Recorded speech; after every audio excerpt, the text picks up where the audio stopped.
Oke, Assalamualaikum warahmatullahi wabarakatuh. Sebelumnya, selamat datang di video tutorial kali ini, teman-teman ya. Jadi, aku bakal buat video ini sebagai pengganti dari kelas pertemuan minggu yang lalu, karena kan kita pas itu gak nemu jadwal ya, karena aku, mohon maaf, gak bisa berhalangan ngajar, sama kalian juga ternyata ada bentar kelas lain. Nah, di sini aku bakal jelasin mengenai penahapan MVC atau model view controller di project akhir kalian nantinya itu kayak gimana. Ya ini kita contohin pakai yang simple ya dulu, nanti bisa dikembangkan atau disesuaikan sama project kalian. Nah, aku saranin kalian benar-benar disimak ya, buat apalagi buat konsepnya itu kayak gimana, biar nanti mudah diimplementasiin ke project kalian. Karena dari dosen tuh bakal benar-benar ngelihat buat struktur projectnya tuh kayak gimana, kayak gitu. Oke, sebelumnya aku demoin dulu ya. Jadi buat projectnya tuh kurang lebih kayak gini. Jadi untuk sebagai latihan kita bikin data grid view, habis itu beserta operasi CRUD. Kalau kemarin kan pertemuan sebelumnya kan kita bikin data grid view tapi datanya statis. Nah, kalau ini datanya udah dinamis, jadi pakai PostgreSQL. Nah, ini buat database-nya. Jadi kita bikin CRUD buat eh, data prodi sama data mahasiswa. Ini ada dua WinForm nanti ya. Aku demonstrasiin dulu buat data mahasiswa dulu. Misalkan di sini aku coba delete dulu ya. Delete-nya. Nah, ketika diklik delete kan udah hilang. Habis itu buat edit, misalkan ini aku tes. Namanya aku ganti jadi tes baru. Jadi tes baru gitu ya. Habis itu aku update. Mahasiswa berhasil diupdate. Nah, ini udah berubah. Nah, ketika aku tambah data baru, saya tambah data baru. Terus ini email 2224 10 10 20 88. Email baru at gmail.com. Habis itu semester kita kasih semester 5, terus prodinya kita kasih sistem informasi. Nah, kita tambahkan mahasiswa baru berhasil ditambahkan. Nah, kayak gini udah aman ya teman-teman. Jadi ini dulu buat demonstrasi awalnya. Setelah itu aku bakal jelasin detail ke codingannya kayak gimana. Jadi mulai gimana ngerit datanya, gimana update-nya, gimana delete-nya, gimana koneksi ke database-nya kayak gitu. Pakai struktur MVC, teman-teman. Jadi benar-benar nanti MVC-nya bisa disimak ya. Oke, ini aku stop dulu aplikasinya. Oke. Hmm, ini ini aku jelasin dulu dari struktur projectnya atau struktur aplikasinya. Ini ada WinForm MVC gitu ya. Ini, nah pertama kalian nanti buat folder views dulu teman-teman. Buat folder view ini buat apa? Jadi folder view itu nanti buat kalian naruh file WinForm kalian. Jadi file WinForm kalian itu dikelompokkan di dalam folder view. Ini sebenarnya bukan bukan patokan utama teman-teman, tapi yang paling minimal lah. Kalau misalkan kalian mau bikin MVC, buitnya ikutin ini aja biar kalian enak gitu teman-teman. Nah ini views, views itu folder view itu nanti tempat kalian meletakkan file-file WinForm kalian. Jadi kayak add mahasiswa form, main form kayak gitu. Nah terus ada lagi bikin folder app nantinya.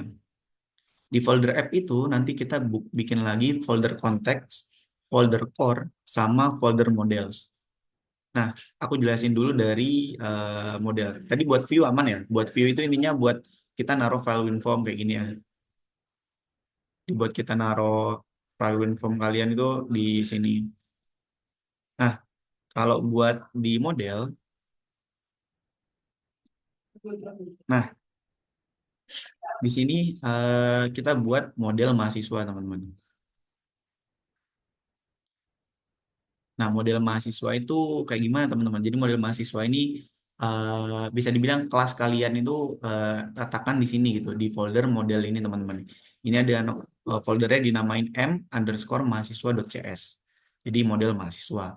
Nah, ini tuh sebagai kelas kalian kan dari entity yang kalian punya, dari entitas yang kalian punya. Kalau di sini kan contohnya kan fitur CRUD data mahasiswa, ya berarti kan entitasnya mahasiswa atau kelasnya di sini mahasiswa. Jadi modelnya di sini mahasiswa. Sedangkan kalian nanti kalau misalkan bikin sistem, bikin sistem penjualan, sistem kasir, nanti bisa di sini bikin model transaksi, bikin model customer, bikin model riwayat, kayak gitu-gitu. Oke, aku lanjutin dulu buat di model mahasiswa. Nah, di model mahasiswa ini kita bikin propertinya dulu ya. Propertinya tuh di model mahasiswa ada apa aja? Kan di sini ada ID, ada nama, ada NIM, ada email mahasiswa kan, terus ada semester, sama ada juga ID prodi. Nah, buat di database sendiri, ini aku buat kayak gini teman-teman. Jadi bikin tabel prodi, hmm, bikin tabel prodi sama bikin tabel mahasiswa. Yang tabel prodi itu isinya nama prodi aja. Ini yang tabel prodi isinya nama prodi ya. Ntar aku nggak bisa di. Nah, isinya nama prodi. Terus yang di tabel mahasiswa itu isinya ada nama mahasiswa, ada NIM, ada email, ada semester, terus ada ID prodi. Nah, ID prodi ini foreign key berelasi ke tabel prodi kayak gitu. Jadi ngambil ID dari prodi. Oke, jadi kita punya dua tabel ya teman-teman. Nanti query-nya boleh aku kasih di file sendiri deh biar kalian tinggal copy aja. Oke. Selanjutnya ini kan kita udah bikin model. Jadi model itu apa? Model itu kayak kalian memetakan apa yang ada di tabel database kalian. Jadi model di sini itu mewakili tabel mahasiswa kayak gitu. Nah, ini kalau ada kalian bikin model prodi berarti nanti buat mewakili tabel prodi kayak gitu. Nah, di sini kan public ID ini namanya kayak apa ya? Anotasi. Jadi kayak buat menandakan kalau misalkan oh ini primary key. Habis itu ini ada required. Ini buat menandakan kalau kolom nama ini berarti wajib diisi. Ini juga required berarti menandakan kolom name wajib diisi. Required, required, required. Terus di sini ada foreign key mprodi. Nah, di sini ada ID prodi. Kenapa kok di atasnya di sini beda sendiri foreign key mprodi? Karena di sini dia menandakan kalau itu berasi ke model prodi kayak gitu.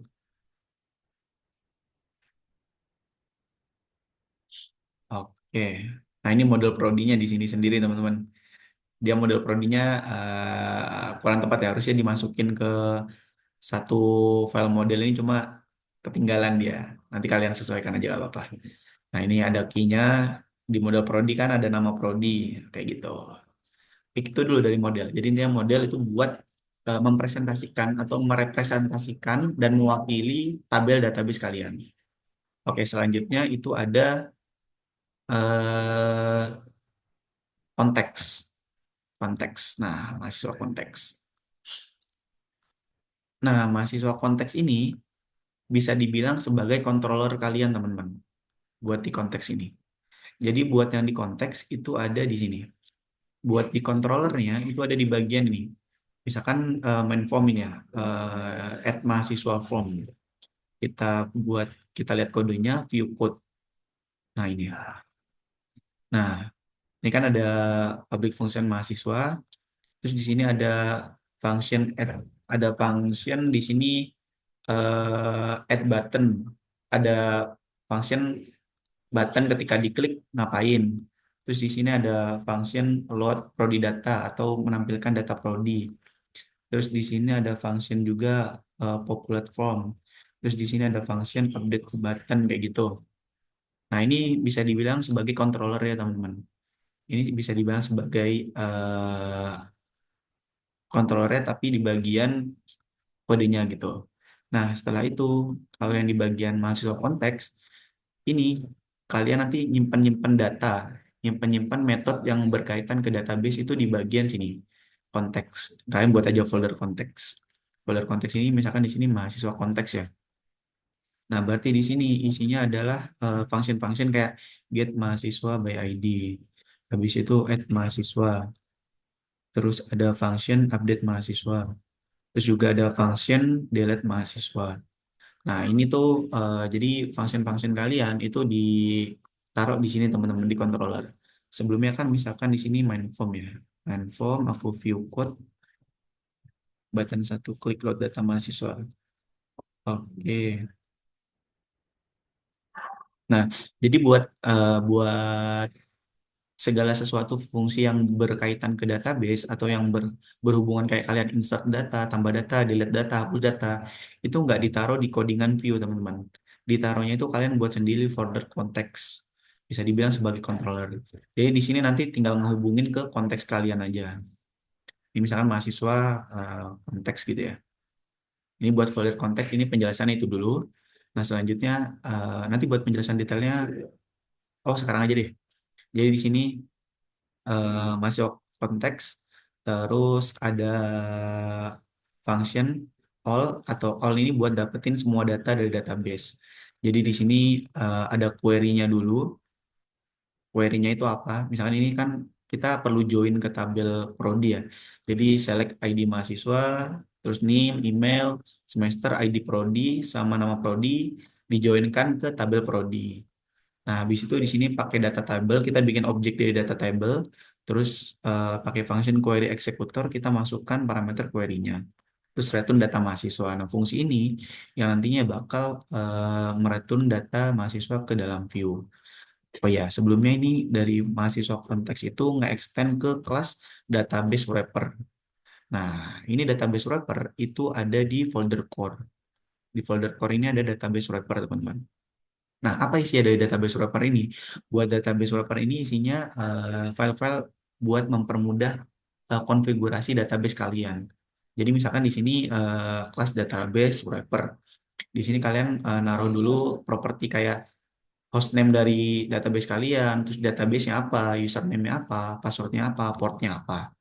Habis itu kalian juga di sini bikin variable properti objek dari NPG SQL koneksi sama objek dari NPG SQL comment. Kalau NPG SQL connection ini kayak kelas yang buat intinya kalian buat koneksi ke database gitu, buat koneksi ke PostgreSQL. Sedangkan kalau NPG SQL comment ini kelas yang buat kayak bantu kalian untuk melakukan query ke database kayak insert, update, delete dan sebagainya. Kayak gitu teman-teman. Nah, habis itu di sini di database wrapper itu ada kelas open connection, ada kelas close connection, ada kelas astagfirullah, ada function open connection, ada function close connection, ada function query executor, ada function comment executor. Nah, ini jadi kayak ibaratnya file helper. Jadi di sini tuh dibuatkan fungsinya duluan biar kalian nanti ketika di mahasiswa konteks. Nah, ini kan mahasiswa konteks ada add mahasiswa. Nah, di add mahasiswa ini kalau misalnya codingan kalian itu prosedural, kalian di sini perlu bikin dulu di sini koneksi ke database dulu. Jadi npg SQL connection,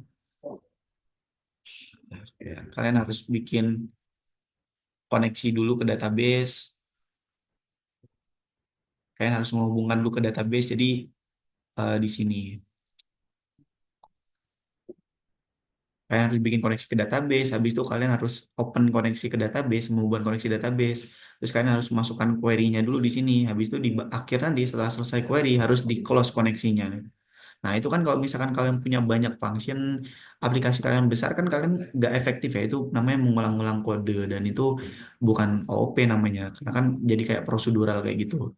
Nah, akhirnya eh, di sini kalian buat file core atau helper lah istilah. Di sini database wrapper. Jadi, nah di sini udah ada function open connection. Jadi kalian tinggal manggil aja di eh, file konteks kalian. Ini ada close connection. Di sini juga ada query executor. Terus ada comment executor.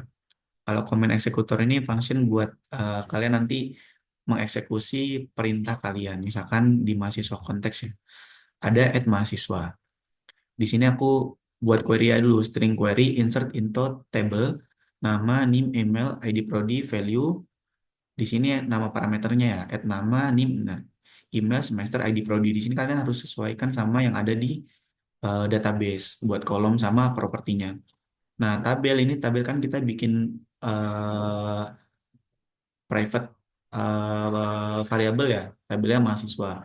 Nah, berarti ketika di sini dibuka tabel mahasiswa, insert into mahasiswa, kolom nama, NIM, dan sebagainya, value-nya itu ini. Nah, sebelumnya kita kan value-nya masih ini. Itu kita pakai NPG SQL parameter dulu. Parameter kita, eh, jadi di sini kita pakainya namanya prepared statement, teman-teman. Jadi kita prepared statement ini tujuannya nanti buat mempermudah kalian dan meningkatkan keamanan juga sih setauku. Nah, habis itu jadi kita bikin query-nya dulu, habis itu kita masukkan nilai-nilai dari nama NIM itu pakai namanya NPG SQL parameter.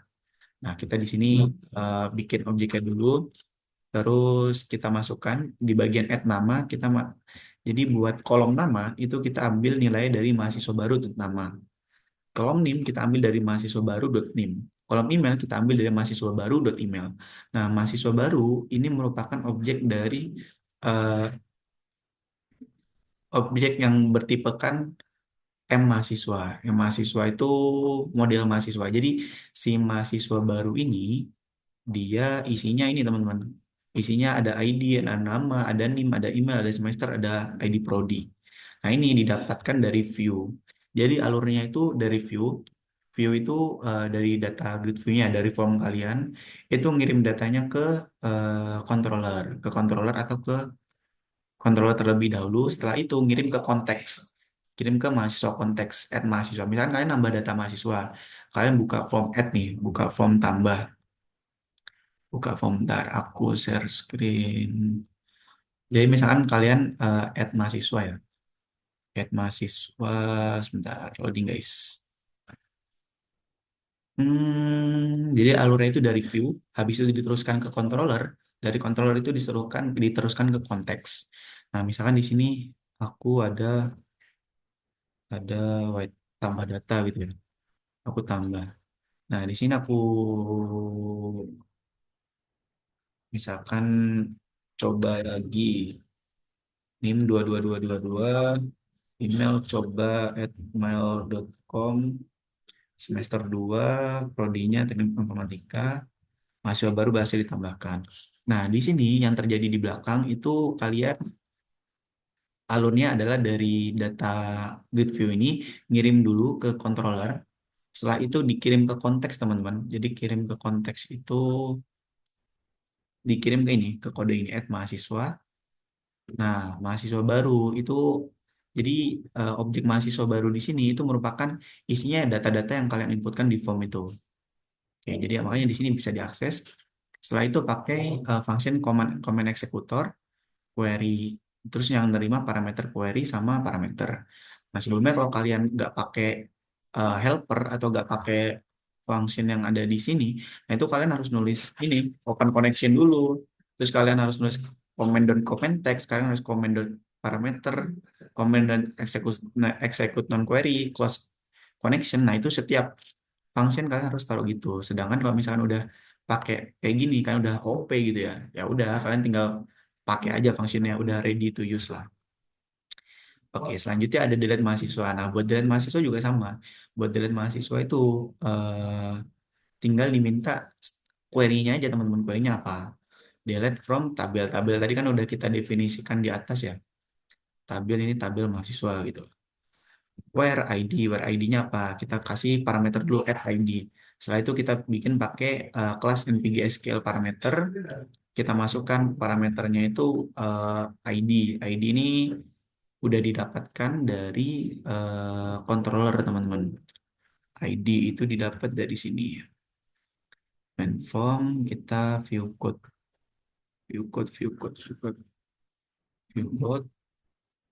Nah, itu. Bentar.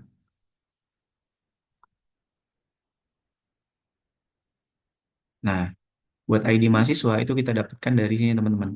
Jadi di data grid view itu kalian bisa nambah button, bisa button delete, bisa button update.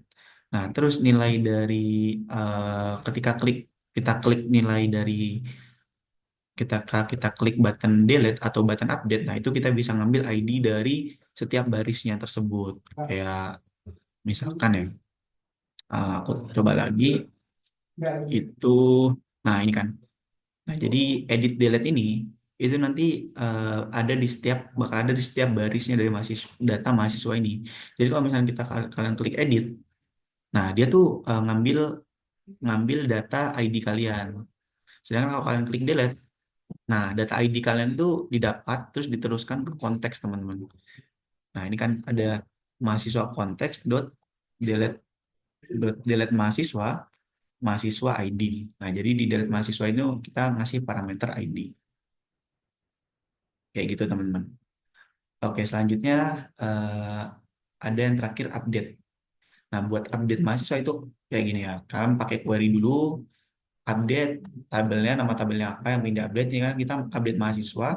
Kita set dulu namanya itu propertinya apa, parameternya, nama sebenarnya nama, nim sebenarnya nim. Terus pasti nanti kita kasih kondisi where. Nah, ini ada where ID sama dengan ID. Parameter ID pastinya kita dapat dari model model mahasiswa ini. Jadi parameter objek mahasiswa ini kan pasti udah nyimpen ID, udah nyimpen NIM, udah nyimpen email. Nah, kayak gitu teman-teman. Terus kita kasih dulu pakai NPG SQL parameter. Jadi buat kita ngisi nilai dari propertinya. Mahasiswa.nama, mahasiswa.nim, mahasiswa.email, mahasiswa.semester sama ID prodi. Terus kalau udah kita langsung komen eksekutor pakai function yang udah kita buat di database wrapper. Jadi kita butuh query, argumen query sama argumen parameternya. Nanti bakal dieksekusi sama si function command executor ini. Jadi nanti bakal buka koneksi ke database, terus bakal ngisi query-nya itu apa, terus ngasih tahu ke si PostgreSQL itu dieksekusi parameternya apa, sama setelah selesai semua prosesnya nanti bakal di close connection. Nah, jadi emang setiap kita melakukan query ke database itu harus di open, setelah itu di close connection ya teman-teman. Kalau kita pakai di .NET kayak gini. Oh ya sebelumnya buat di aku lupa jelasin ya. Buat di bagian koneksi ke WinForm-nya itu kalian pakai dulu eh package-nya itu pakai namanya npm SQL ya. Bentar, installed, installed. Bentar, kok gak anu ini. Wait. Nah ini. Nah, ini kan ada package-nya namanya npm SQL. Ini dipakai, dibutuhin buat kalian kalau misalnya mau koneksi ke database. Nanti kalian tinggal install aja ini. Kalau udah install ya udah tinggal nambahkan file database wrapper ini, terus kalian bikin koneksi ini. Oke, itu dulu teman-teman. Selanjutnya yang terakhir ada read, read-nya ya. Ini ada get mahasiswa by ID sama all. All ini menampilkan semua data ya. Nah, kenapa yang all ini kita nggak pakai function command executor? Ya karena kita nggak eksekusi perintah kita ini buat read itu udah kita buat sendiri di sini teman-teman. Kita buat sendiri di bagian query executor. Bukan, sorry. Mahasiswa konteks query executor. Nah ini. Jadi buat khusus buat di function delete, function read, read all atau read by ID itu kalian bisa pakai namanya data table ini. Kalian bikin dulu objek data table ya. Jadi biar kalian bisa ngereturn data dari database itu dalam bentuk data lah. Intinya kayak gitu teman-teman. Nah, jadi kita pisahin function helper buat query executor sama function comment executor kayak gitu. Kita bikin dulu, terus kita isi komennya. Tadi kan select all from data mahasiswa itu. Terus kita pakai npm SQL data adapter. Terus kita masukkan parameter komen. Terus data adapter.fill kita jadi datanya itu kita isi sama data table. Setelah itu eh, kalau udah selesai kita close connectionnya terus kita return data table. Nah data table ini alhasil nanti bakal ngereturn data mahasiswa semua itu teman-teman yang ada di database ini. Oke, terus apa lagi ya. Oke, nah jadi kayaknya sih aman ya buat di add mahasiswa. Nah kayak ini kan di form add mahasiswa. Di form add mahasiswa ini kan pastinya kita nah kita bikin properti mahasiswa ID sama is edit mode. Terus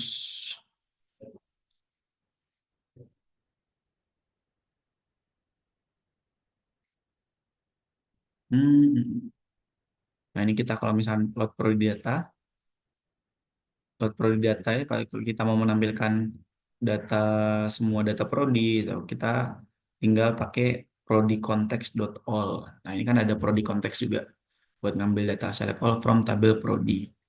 Kayak gitu. Intinya buat flow kalian nanti dari view ini ya, dari view add mahasiswa form ya. Dari view itu nanti diolah dulu di bagian kode view-nya. Tapi olah di sini tuh di bagian codingan view itu kalian nggak ngehubungin ke database teman-teman. Jadi jangan insert, update atau delete atau read di sini. Tapi nanti kalian cuma kayak menerima instruksinya aja lah. Kayak trigger misalkan button di trigger. Nah, itu kalian ngaturnya di view-nya ini. Tapi ketika kalian udah butuh operasi ke database, misalkan button add, button tambah data diklik gitu ya. Nah, di sini kan dia bakal nerima data mahasiswanya dulu. Nah, ini kan misalkan eh, data button add diklik, button nambah diklik. Nah, itu kan dia bikin objek mahasiswa dulu, teman-teman. Bikin data mahasiswa. Nah, value-nya new mahasiswa nama diambil dari text box. Jadi kan tadi tadi kan kita pakai text box ya buat nama, NIM. Nah, itu kita ambil dulu. Kalau yang integer kita parse in dulu. Nah, habis itu eh, ini buat settingan tadi ya, is edit mode ya. Kalau misalkan edit mode, ya berarti dia nanti modenya diupdate. Kalau misalkan is mode edit mode ini false, ya berarti dia nanti bakal nambah data kayak gitu. Nah, ini mahasiswa konteks dot add mahasiswa. Jadi nanti data mahasiswa yang udah ada di view ini, yang ditangkap di view, itu diteruskan ke konteks yang ada di add mahasiswa. Kayak gini, add mahasiswa. Nah, setelah itu, add mahasiswa ini kan butuh dia model mahasiswa. Model mahasiswa ini dapetnya dari M mahasiswa. Jadi intinya itu hubungannya dari view ke konteks atau controller, habis itu konteks ini berhubungan ke model. Kayak gitu teman-teman. Nah, kalau buat core ini kayak file helper aja sih. Helper jadi mempermudah kalian biar gak bikin bolak-balik koneksi, terus nggak bikin bolak-balik banyak kode kayak gitu. Iya. Terus ini di program.js main form. Oke sih. Itu buat pertemuan kali ini penjelasannya teman-teman ya. Aku rasa sih udah cukup. Semoga kalian paham. Nanti codingannya aku bakal drop juga biar kalian bisa pelajari dan mungkin mau dimodifikasi boleh. Sama query SQL juga mungkin nanti aku drop sekalian. Oke, kayak gitu aja teman-teman. Sekian. Kurang lebihnya mohon maaf. Dari Taufiq Walhidayah. Wassalamualaikum warahmatullahi wabarakatuh.